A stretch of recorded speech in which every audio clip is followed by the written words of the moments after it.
Hey there, tech enthusiasts. Welcome back to our channel, where we break down the latest tips and tricks to make your digital life smoother. Today, we're diving into how to remove ads from the Chai app, full guide for 2025.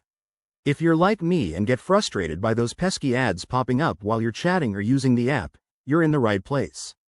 This guide is straightforward, effective, and tailored for 2025 updates, so let's jump right in.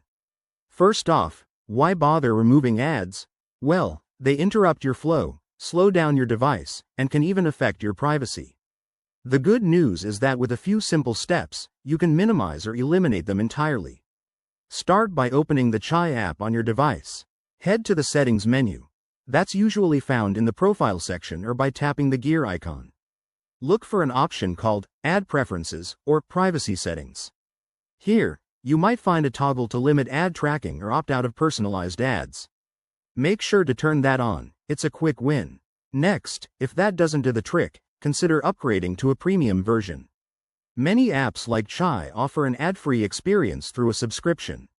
It's often worth the small fee for uninterrupted use. For free methods, download a reputable ad blocker extension if you're on a browser-based version of Chai. Tools like AdBlock Plus can work wonders, but remember to choose ones that are safe and updated for 2025. Another pro tip: keep your app updated. Developers frequently release patches that improve ad management. Go to your app store, search for Chai, and hit update if available. If ads persist, you might need to clear the app's cache. On Android, go to Settings, Apps, Chai, Storage, Clear Cache. For iOS users, offload the app and reinstall it to reset any ad-related issues.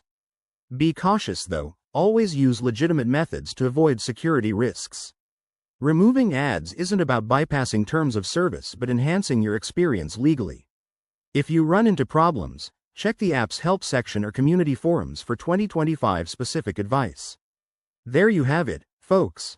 By following these steps, you'll be enjoying an ad-free Chai app in no time. If this helped, give this video a thumbs up, subscribe for more guides, and drop a comment below if you have questions. Thanks for watching, and I'll see you in the next one.